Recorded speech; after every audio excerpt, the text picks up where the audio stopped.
rápido de todo lo que hemos visto, incluyendo la clase pasada, para que podamos resolver una actividad de casos clínicos, ¿ok?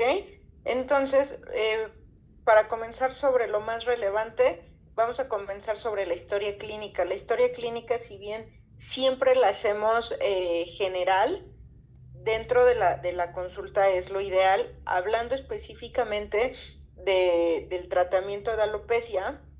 Una vez que ya tenemos identificado que el paciente va específicamente a eso o eso es como tal el motivo de consulta, vamos a hacer una historia clínica dirigida. ¿Qué debemos de precisar? La cronología.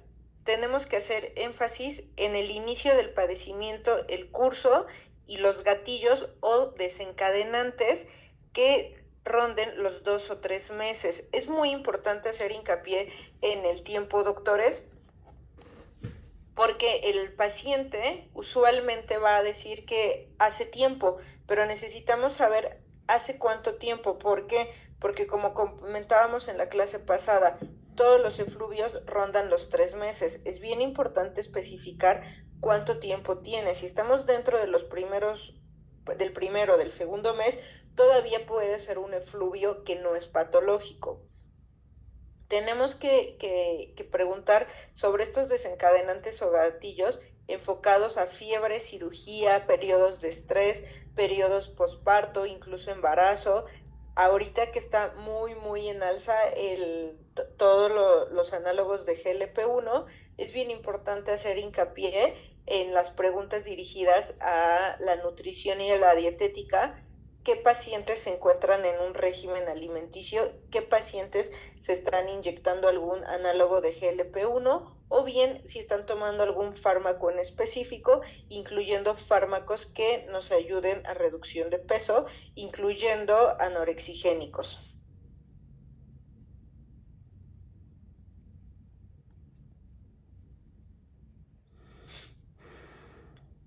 Tenemos que determinar el patrón. Esto es lo segundo más importante. Determinando el patrón, si es un patrón difuso o un patrón en placas, desde ahí podemos comenzar a diferenciar qué tipo de alopecia es. Si hablan doctores de un patrón en placas, ¿en qué tipo de alopecia pudieran pensar? Alopecia areata. Exactamente. ¿Algo más?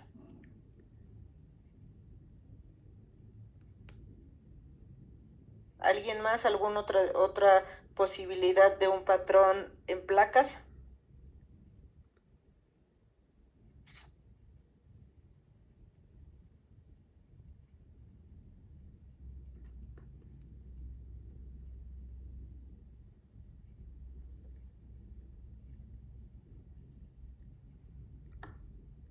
Un patrón en placas puede ser también una alopecia cicatricial.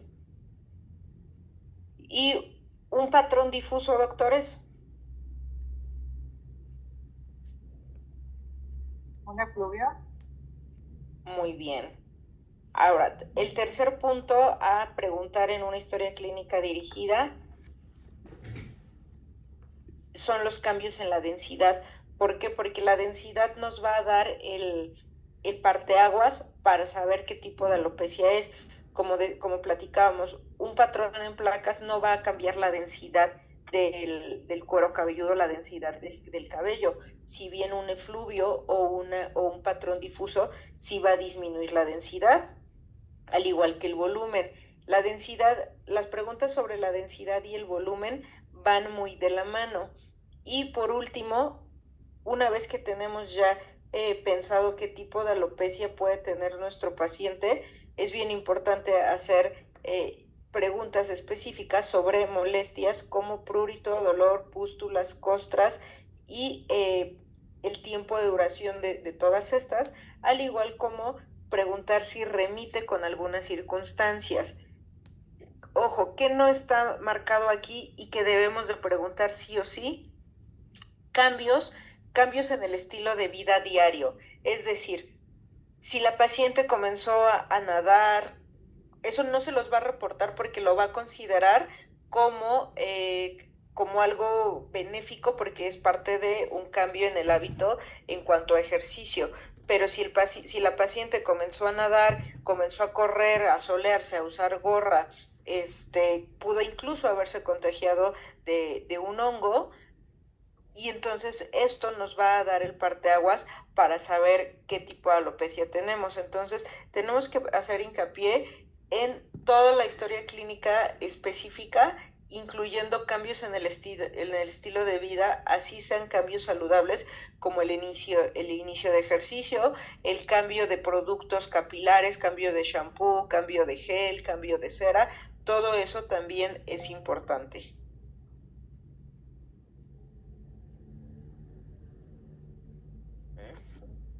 Esto ya lo habíamos platicado.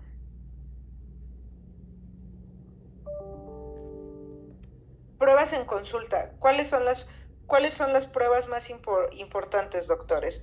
Cuéntenme de qué pruebas en consulta se acuerdan que podemos hacer. Díganme al menos 2 personas una prueba diferente.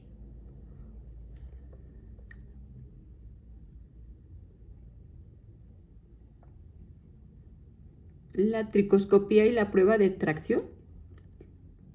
Muy bien. ¿Alguien más que me diga otra prueba?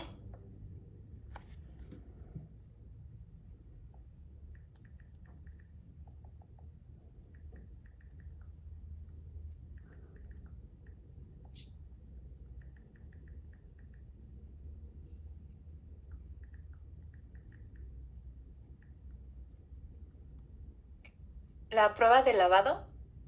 Exactamente. Esas son las pruebas más importantes, sobre todo que podemos hacer en consultorio. Son de las más importantes porque se realizan de una manera rápida, son eficaces, nos dan un muy buen sentido de orientación sobre en qué terreno estamos parados. En cambio, si bien una prueba diagnóstica definitiva, como pudiera ser una biopsia, no es algo que podamos hacer en el momento en consulta, y no es algo que nos va a dar un resultado inmediato. ¿Ok? Entonces, como platicábamos, el pull test, también conocido como valoración del signo del arrancamiento, consiste en efectuar discretas tracciones sobre los cabellos de regiones frontovertical, observando el número que se desprende. Prueba de lavado: se lava el pelo después de 5 días sin lavarlo y se recoge el pelo en un tul colocado en el lavabo. Esto es para que el pelo, se refiere al tul o la cobertura en el lavabo, para que el cabello del paciente no se vaya. Entonces, lo que tenemos que hacer es recolectarlo. Clasificamos el pelo que queda en la recolección según su longitud en cabellos de 5 centímetros o más, de 3 a 5 y menor de 3 o menos. Posteriormente se preparan para su observación al microscopio, colocando los cabellos largos en portaobjeto largo y los pequeños en un porta normal. Nos interesa conocer el estado de la raíz y observar los diámetros de los cabellos. La interpretación del test se basa en que el crecimiento del pelo normal al mes es de 1 centímetro, y en la prueba de lavado modificado lo único que hacemos es contar el número de cabellos que caen después del lavado. Ahora, si predominan los cabellos con menos de 3 centímetros y existen más de 200 cabellos, consideramos que el diagnóstico más probable es un efluvio telogénico crónico. En este caso, la duración del anágeno es mayor y el pelo se cae en el telógeno. Si entre los cabellos de menos de 3 centímetros hay más del 10% que están miniaturizados, se trataría de una alopecia androgenética, ya que en la alopecia androgenética ocurre una miniaturización progresiva del cabello, con una disminución progresiva de la duración de la fase anágena del cabello. Ahora, sabiendo esto, a este tipo de alopecia, a una alopecia androgenética, ¿qué prueba de consultorio le harían? ¿Preferirían hacerle un pull test o preferirían hacerle una prueba de lavado modificado?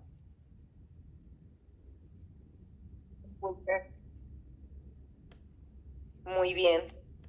Y a una alopecia o a una probable alopecia areata, ¿qué pruebas preferirían hacerle? La tricoscopía, ¿está bien? Muy bien, se haría tricoscopía, pero entre la prueba entre un pull test y una prueba de lavado, ¿cuál preferirían?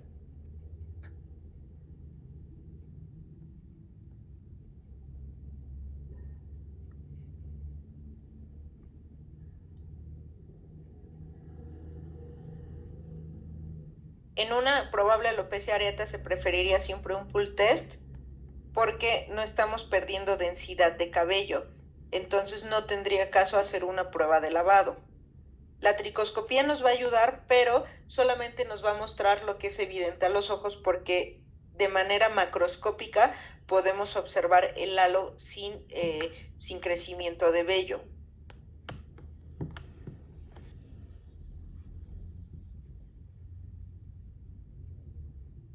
Muy bien.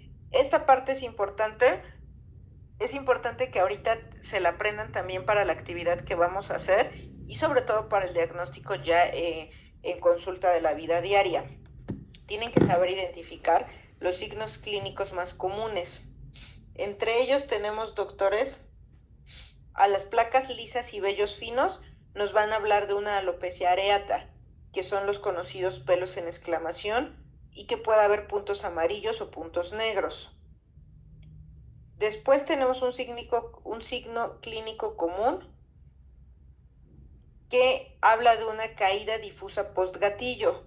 Eso lo van a preguntar a los pacientes si de pronto vieron la caída del cabello, si de pronto vieron que comenzaban a dejar pelo en la regadera, que dejaban pelito en la almohada o incluso a la hora del cepillado. Esto nos va a hablar de un probable efluvio telógeno y nos va a ser muy útil un pull test positivo y la prueba de lavado también es útil. Cuando hay una recesión o una pérdida de cabello en el área frontotemporal y hacia el vértex con una miniaturización, vamos a orientarnos hacia una alopecia androgénica. ¿Cuál sería la diferencia, doctores, si llevamos estos 3 puntos, cuál sería la diferencia entre la recesión frontotemporal y la caída difusa postgatillo? Y también entre las placas lisas y los vellos finos. ¿Quién me lo puede explicar o se los puede explicar a sus compañeros a manera de que puedan ir diferenciando al menos estos 3 tipos de alopecias más comunes?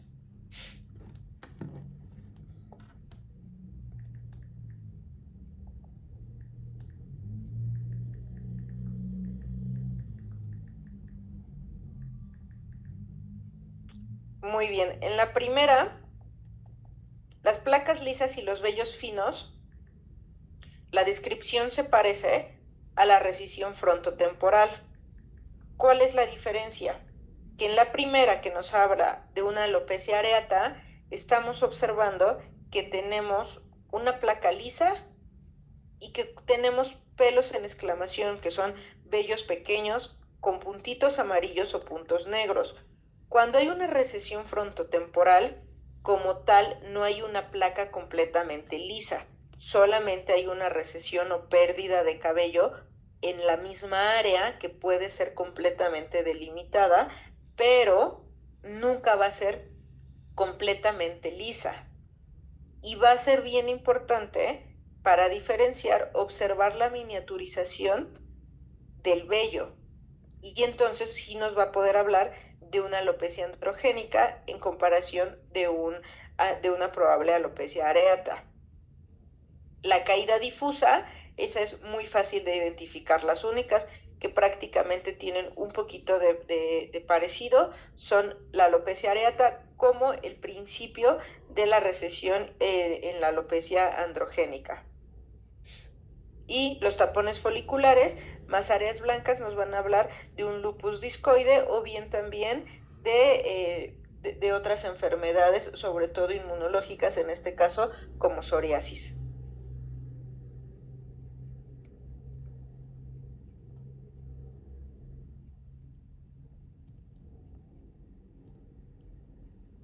Muy bien. Dentro de nuestro repaso vamos a platicar de las más frecuentes en cuanto a las no cicatriciales, que es lo más habitual, vamos a ver que son sin duda las alopecias más frecuentes de todas, la alopecia telogénica, la calvicie común y la alopecia areata. Afecta exclusivamente al folículo piloso y no deja atrofia residual, por tanto, excepto la alopecia androgenética, es potencialmente recuperable.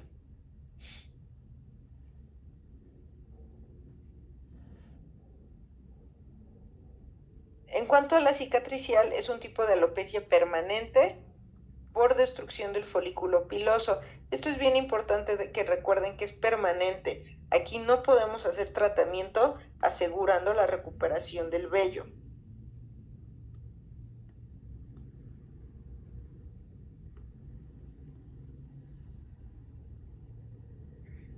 En todas estas alopecias cicatriciales es muy común que el signo del pliegue o de Jacquet, que es cuando la piel se pliega con facilidad, es positiva, y el tratamiento usualmente es etiológico.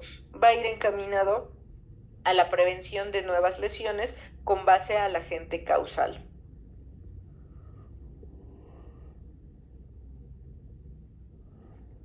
Me estoy saltando estas porque ya son desglose de las cicatriciales, y lo que nos interesa es que ustedes comiencen a distinguir entre cada una de las alopecias que tenemos, sobre todo las más comunes.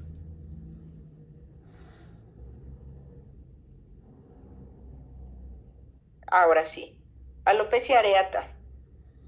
La alopecia areata, doctores, pertenece a las cicatriciales o a las no cicatriciales.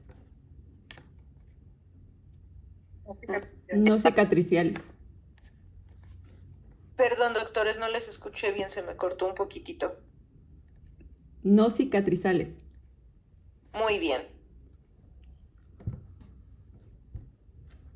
La alopecia areata, en efecto, es una forma especial de alopecia telogénica que se caracteriza por presentar áreas alopécicas asintomáticas, no inflamatorias, potencialmente reversibles y producidas como consecuencia de la detención del ciclo folicular en la fase anágena precoz. ¿Qué alopecias en su inicio sí son inflamatorias? Las alopecias cicatriciales, ¿ok?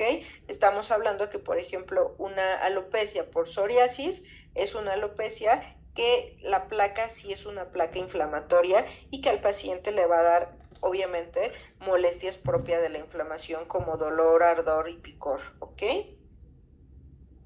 Aunque es una enfermedad clínicamente benigna, sobre todo las formas más graves pueden alterar profundamente el equilibrio emocional de quien lo padece e incidir de un modo importante en sus relaciones afectivos, sociales y laborales.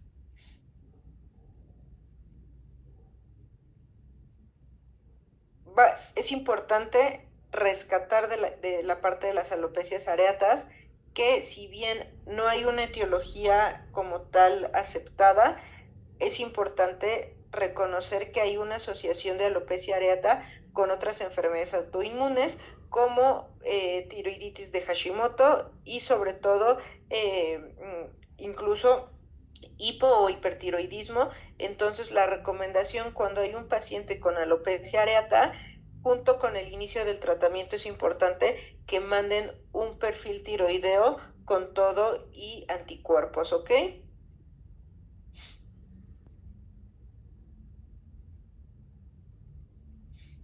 ¿Cómo vamos a identificarla clínicamente? Es una placa alopécica circunscrita, casi siempre bien delimitada, con pelos peládicos, que son los signos de exclamación, los que comentábamos, son pelos muy pequeñitos, de pocos milímetros, en forma de signo de interjección o de signo de exclamación, que son fácilmente extraíbles. Si hablamos que son fácilmente extraíbles, estamos hablando que vamos a tener un pull test positivo en esa zona. Esta placa puede involucionar y repoblarse, o bien progresar dando lugar a otra variedad clínica y puede eventualmente convertirse en una alopecia cicatricial. ¿Se acuerdan cómo se dividen las alopecias areatas? ¿En cuántas formas o en qué tipo de formas? ¿Es de placa única? multiplaca, totalis y universalis. ¿Universal? Exacto. Exacto. Tenemos una focal cuando hay solamente una placa, múltiples cuando podemos ver más de una placa. Recordamos que no importa el tamaño, por ejemplo, aquí en esta imagen vemos una placa muy pequeñita, pero esa ya cuenta como si fuera una segunda placa, ¿ok? Entonces, acá no nos vamos a fijar, doctores, en el tamaño. No nos vamos a fijar en el tamaño de las placas, solamente es importante visualizar las placas para que puedan ustedes saber que ya pertenece a una variedad múltiple. No hay como tal un estándar que diga después de tal circunferencia ya es una placa, no. Simplemente cuando nosotros tenemos una división con vello y después tenemos nuevamente otra placa, por más que pequeña que sea, ya se considera una placa múltiple, ¿ok? Reticular, esa nos faltó, doctora. La reticular, recuerda que es lo mismo que la múltiple, la única diferencia es que hay un signo que se conoce como de redo de malla, que es toda esta parte donde las placas son mucho más amplias y los vellos se muestran en menor densidad. Esa es la reticular.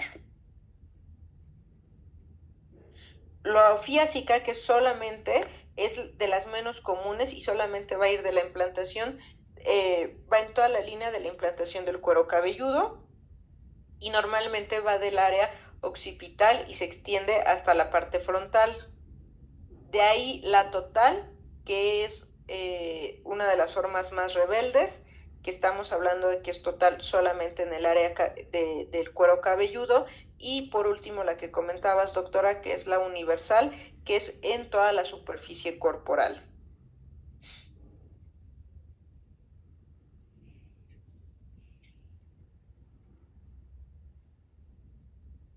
Muy bien. Diagnósticos diferenciales, doctores.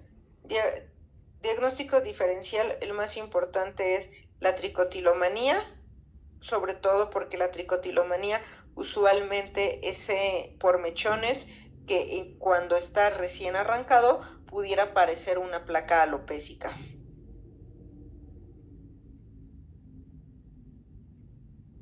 Muy bien. Avanzamos hacia alopecia androgenética.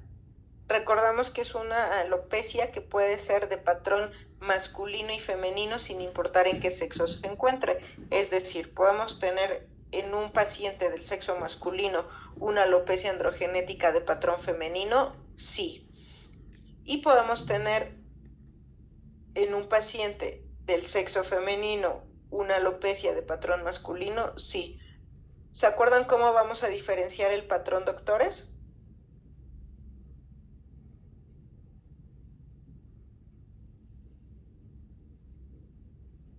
¿Alguien se acuerda?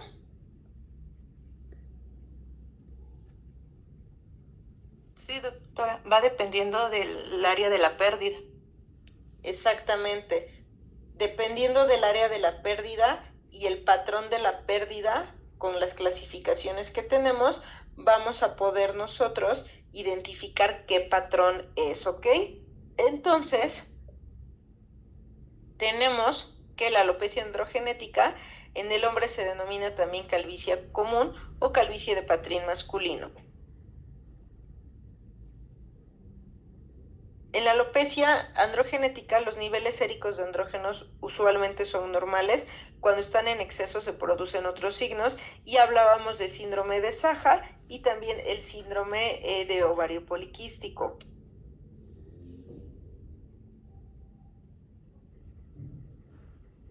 Patrón masculino, estamos hablando que comienza con una recesión frontoparietal, afectación del vértex y se va abriendo, siendo la parte más avanzada en cualquiera de las clasificaciones el signo de herradura o bien lo que se conoce realmente nada más como la orilla del cuero cabelludo.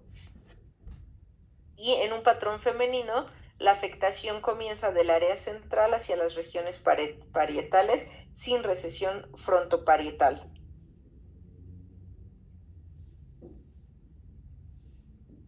tenemos diferentes escalas. Para una alopecia de patrón masculino tenemos la clasificación de Hamilton, la de Norwood, y la última, que es la más utilizada en el patrón masculino, es esta última, que es una adecuación de la escala de Norwood con Hamilton, que va desde el tipo 1 hasta el tipo 7. La clasificación que no está modificada abarca hasta el tipo 8. Vamos a tratar de quedarnos, que es lo más usado, la clasificación modificada de Norwood-Hamilton. Y en cuanto al patrón femenino, tenemos la clasificación de Evelyn-Rock, siendo más usada sobre todas la clasificación de Ludwig, que clasifica en 3 grados la pérdida del cabello en patrón femenino, donde en el grado 1 va a comenzar un adelgazamiento en el área de la coronilla. En el grado 2 va a aumentar de la coronilla hasta el área observada y va a tener una rarefacción aumentada, con un grado 3, que es una calvicie o denudación total dentro del área de los grados 1 y 2, haciendo que quede solamente en el grado 3. Vamos a observar lo que correspondería en un equivalente al signo de la herradura.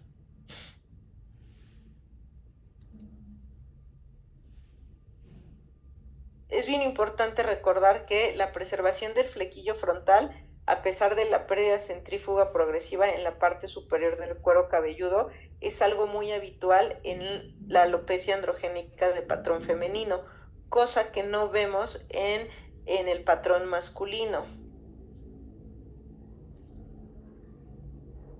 Esta es la clasificación de Ludwig, como platicábamos. Comienza en la parte central.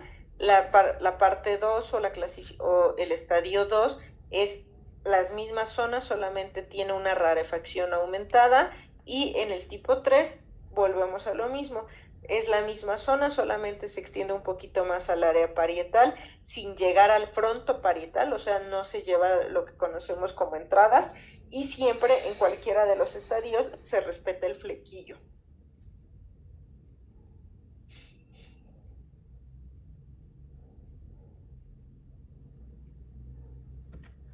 Muy bien, doctores.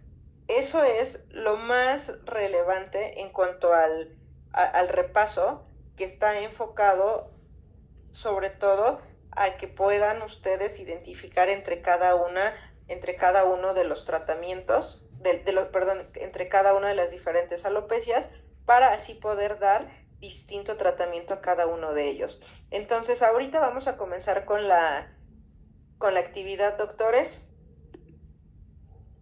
Tenemos que son 22 alumnos. Van a hacer, por favor, en este momento, tienen 10 minutos exactos para hacer equipos. Van a hacer equipos de...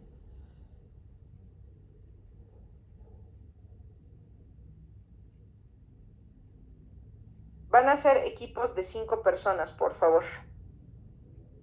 Y tienen 10 minutos para hacer los equipos para que podamos comenzar la actividad. Son 10 para las 6 en punto. Comenzamos a escribir en el chat. Me escriben equipo 1 y el nombre de los integrantes, ¿ok? 10 minutos a partir de ahorita.